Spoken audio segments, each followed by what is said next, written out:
രാജ്യത്തെ ഒരു സർവേലൻസ് രാഷ്ട്രം, ഒരു നിരീക്ഷണത്തിന്റെ കരിമ്പടം പുതയ്ക്കാനുള്ള ഒരു മാർഗമായിട്ടാണ് ഈ സഞ്ചാർ സാത്തി കൊണ്ടുവന്നിരിക്കുന്നത്. യഥാർത്ഥത്തിൽ ജനാധിപത്യത്തിന്റെ മാതാവെന്ന് ഒരു വഴിക്ക് വിശേഷിപ്പിക്കുകയും പൗരന്മാരുടെ സ്വകാര്യതയിലേക്ക് ഇങ്ങനെ കടന്നു കയറുകയും ചെയ്യുന്ന ഒരു സർക്കാർ ഇന്ത്യയുടെ ചരിത്രത്തിലുണ്ടായിട്ടില്ല.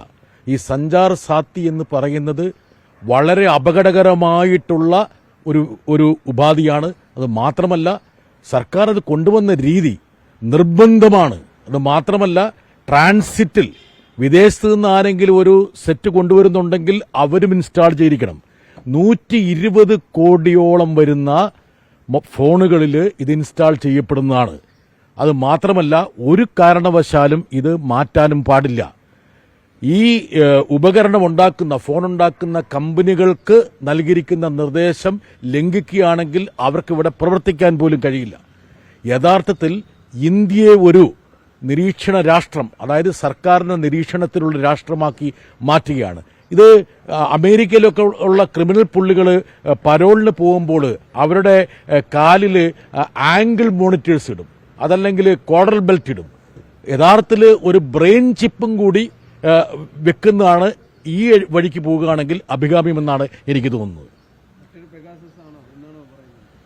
ഇത് വളരെ ഞെട്ടിപ്പിക്കുന്ന ഒരു കാര്യമുണ്ട്. ഈ പെഗാസസ് സംബന്ധിച്ചുള്ള, ഞാൻ ഉൾപ്പെടെയുള്ള ആൾക്കാർ സുപ്രീം കോടതിയെ സമീപിച്ചിരുന്നു. അന്ന് കേന്ദ്ര സർക്കാർ ആ അന്വേഷണവുമായിട്ട് സഹകരിച്ചില്ല. സുപ്രീം കോടതി തന്നെ പറഞ്ഞിരുന്നു, അതായത് കേന്ദ്ര സർക്കാർ ഈ ഒരു കമ്മിറ്റിയുടെ അന്വേഷണവുമായി സഹകരിക്കാത്തത് ദൗർഭാഗ്യകരമാണെന്ന് പറഞ്ഞു. ആ റിപ്പോർട്ട് ഇതുവരെ വെളിച്ചം കണ്ടിട്ടില്ല. അതിനുശേഷം നടന്ന വളരെ അസ്വസ്ഥജനകമായിട്ടുള്ളൊരു സംഭവമുണ്ട്. അതായത് ഐഫോൺ യൂസേഴ്സിലേക്ക് അലേർട്ടുകൾ വരുന്നു എന്ന് പറഞ്ഞു കഴിഞ്ഞാൽ നിരവധി രാഷ്ട്രീയ നേതാക്കൾ, ഞങ്ങളുടെ നേതാക്കന്മാര്, ജനപ്രതിനിധികള്, മാധ്യമപ്രവർത്തകര്, അങ്ങനെ നിരവധി ആൾക്കാരുടെ ഫോണുകളിലേക്ക് ഐഫോൺ തന്നെ അലേർട്ട് നൽകി. ആ അലേർട്ട് എന്തായിരുന്നു? അതായത് സ്റ്റേറ്റ് ഏജൻസീസ് നിങ്ങളുടെ ഫോണിലേക്ക് കടന്നു കയറാൻ ശ്രമിച്ചുകൊണ്ടിരിക്കുന്നു എന്ന് അവരുടെ മെസ്സേജിലൂടെയും അതുപോലെ ഇമെയിലിലൂടെയും സന്ദേശങ്ങൾ നൽകി. ഞങ്ങൾ കേന്ദ്ര സർക്കാരിന് പരാതി നൽകി. അപ്പൊ കേന്ദ്ര സർക്കാർ എന്ത് പറഞ്ഞു?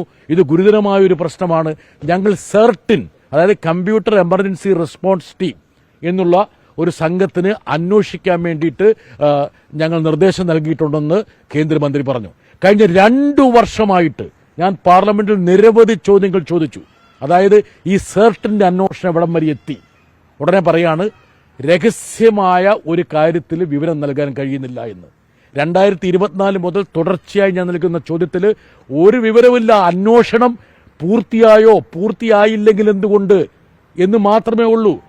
എന്താണ് സംഭവിച്ചത്? അതിനർത്ഥം എന്ന് വെച്ചാൽ സർക്കാർ ഐഫോൺ യൂസേഴ്സിന്റെ ഫോണിലേക്ക് കടന്നു കയറാൻ ശ്രമിച്ചു എന്നുള്ള ആ അലേർട്ട് സത്യമാണെന്ന് മനസ്സിലായി. പെഗാസസ് എന്ന് പറഞ്ഞാൽ വളരെ ചെലവേറിയ ഒരു ഉപകരണമാണ്. അതുപോലെ തന്നെ ഈ ഐഫോൺ കമ്പനിക്കാരൻ അങ്ങനെയൊന്നും ഇവരുടെ ഈ ഇടപെടൽ സമ്മതിച്ചു കൊടുക്കില്ല. ഇപ്പൊ സാംസങ്ങിലും അതുപോലെ തന്നെ മറ്റുള്ള ഫോണുകളിലേക്കൊക്കെ വളരെ യഥേഷ്ടം പ്രവേശിക്കാൻ പറ്റും. ഇപ്പോൾ അതുകൊണ്ട് ഇതൊക്കെ വളരെ ചെലവേറിയതും ദുഷ്കരവുമായതുകൊണ്ട് ഏറ്റവും എളുപ്പത്തിൽ പൗരന്മാര് സഞ്ചാർ സാത്തി എന്ന് പറയുന്ന ആപ്പ് അങ്ങോട്ട് വെച്ചോളൂ. അതിനേക്കാൾ നല്ലത് പൗരന്മാരുടെ തലയ്ക്കുള്ളിലൊരു ചിപ്പ് വെച്ചാൽ പോരെ. അടുത്ത ഘട്ടം അതാണ്, ചിപ്പ് വെക്കുകയാണ്. യഥാർത്ഥത്തിൽ ഇത് ഏറ്റവും അപലപനീയമായ കാര്യമാണ്. ഇന്ത്യയുടെ ജനാധിപത്യത്തിന്, നമ്മുടെ സ്വകാര്യതയ്ക്ക് കേൾക്കുന്ന വലിയ പ്രഹരമാണ്. 2017 സുപ്രീം കോടതിയിലെ പുട്ടുസ്വാമി കേസിൽ സുപ്രീം കോടതി പറഞ്ഞൊരു കാര്യമുണ്ട്. സ്വകാര്യത എന്ന് പറയുന്നത് നിങ്ങളുടെ ഫണ്ടമെന്റൽ റൈറ്റാണ്, മൗലിക അവകാശമാണ്, പൗരന്റെ മൗലിക അവകാശത്തിലേക്കുള്ള കടന്നുകയറ്റമാണ്. യഥാർത്ഥത്തിൽ ഇത് ഏറ്റവും ഗുരുതരമായ ഒരു വിഷയം എന്ന നിലയ്ക്ക് ഏറ്റെടുക്കേണ്ട കാര്യമായിട്ടാണ് ഞാൻ കാണുന്നത്. അല്ല, ഇത് ഇപ്പോൾ ഞാൻ ഇന്ന് തന്നെ മന്ത്രിക്ക് കത്ത് കൊടുക്കുന്നുണ്ട്. ആ കത്തിന് റെസ്പോൺസ് കിട്ടുന്നില്ലെങ്കിൽ പാർലമെന്റിൽ ഉയർത്തുന്നുണ്ട്. അത് മാത്രമല്ല, മറ്റ് വഴികൾ എന്താണെന്ന് ഞങ്ങൾ അന്വേഷിക്കുന്നുണ്ട്.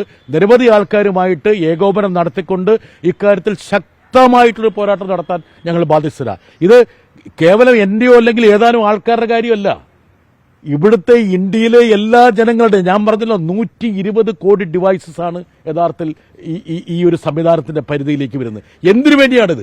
എംപവർമെന്റ്. ആരെ ശാക്തീകരിക്കാൻ വേണ്ടി? എന്തിന് ശാക്തീകരണം? മനുഷ്യന് ജോലി കൊടുക്കില്ല, തൊഴിൽ കൊടുക്കില്ല, ഭക്ഷണം കൊടുക്കില്ല, ഇതൊന്നും കൊടുക്കുക, വിദ്യാഭ്യാസം കൊടുക്കില്ല, അടിസ്ഥാന സൗകര്യം കൊടുക്കില്ല. അതിന്റെ ശാക്തീകരിക്കലാണ്.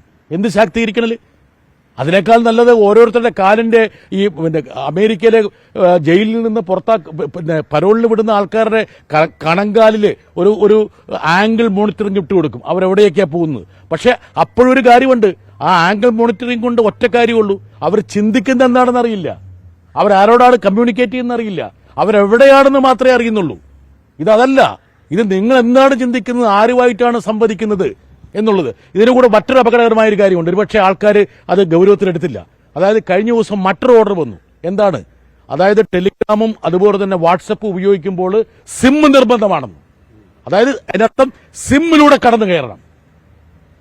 ഇതൊക്കെ എവിടുത്തെ നിയമമാണ്? അത് മാത്രമല്ല, നിങ്ങളിപ്പോൾ ലാപ്ടോപ്പിലാണ് നിങ്ങൾ ഉപയോഗിക്കുന്നെങ്കിൽ 6 മണിക്കൂർ കഴിഞ്ഞാൽ കട്ടാവും. എന്ന് വെച്ചാൽ നിങ്ങൾ വൈഫൈ ഉപയോഗിച്ചോ അല്ലെങ്കിൽ ഇന്റർനെറ്റ് ഉപയോഗിച്ചാണ് വാട്സപ്പ് ഓപ്പറേറ്റ് ചെയ്യുന്നെങ്കിൽ ഈ ഒരു സീരീസ് ഓഫ് ഈ നടപടികളുടെ എല്ലാ സ്വഭാവം പരിശോധിച്ചാൽ ഇന്ത്യയെ ഒരു നിരീക്ഷണ രാഷ്ട്രമാക്കി മാറ്റാൻ വേണ്ടിയാണ്.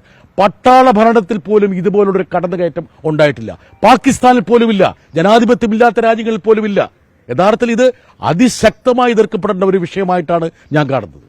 നിലവിൽ ഇപ്പോൾ മുഖ്യമന്ത്രിക്ക് ഇ ഡി നോട്ടീസ്, ഇഡിയുടെ റിപ്പോർട്ട് എന്നുള്ള വാർത്തകളൊക്കെ വരുന്നു, അതിനോടല്ല ഇപ്പൊ ഇ ഡി ഒരു തമാശ കഥാപാത്രമായിരിക്കുക. എന്താ കാരണം വെച്ചാൽ യഥാർത്ഥത്തിൽ അവർ തന്നെ ചിന്തിക്കേണ്ട ഇങ്ങനെ ഇളഭ്യരാകേണ്ട കാര്യമുണ്ടോ എന്ന്. എന്താ കാരണം വെച്ചാൽ കിഫ്ബി എന്ന് പറഞ്ഞ് 90,000 കോടി രൂപയോളം നമ്മുടെ നാട്ടിലെ ജനങ്ങളുടെ വികസന പദ്ധതികൾക്ക് വേണ്ടിയിട്ട്, അത് കോൺഗ്രസ് MLA-മാരോ അല്ലെങ്കിൽ BJP നേതാക്കന്മാരോ ജനപ്രതിനിധികളോ ഒക്കെ ആവശ്യപ്പെടുന്ന കാര്യങ്ങൾക്ക് വേണ്ടി മുതൽ മുടക്കി ഓഡിറ്റ് ചെയ്യപ്പെടുന്ന ഒരു സംഭവത്തിൻ്റെ ബോർഡിൽ ഒരു നോട്ടീസ് കൊടുത്തു. ആ നോട്ടീസ് എത്രയോ കാലം അവരുടെ അലമാരയിൽ ഇരുന്നു.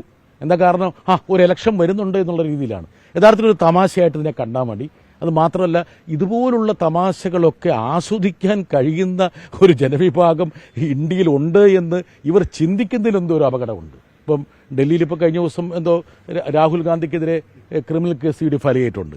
അതായത് നേരത്തെയുള്ള കേസ് പോരാഞ്ഞിട്ട് വേറൊരു റൗണ്ടും കൂടെ കൊടുത്തിട്ടുണ്ട്. അതുകൊണ്ട് ഇതൊരു വലിയൊരു തമാശയായിട്ടാണ് ഞാൻ കാണുന്നത്.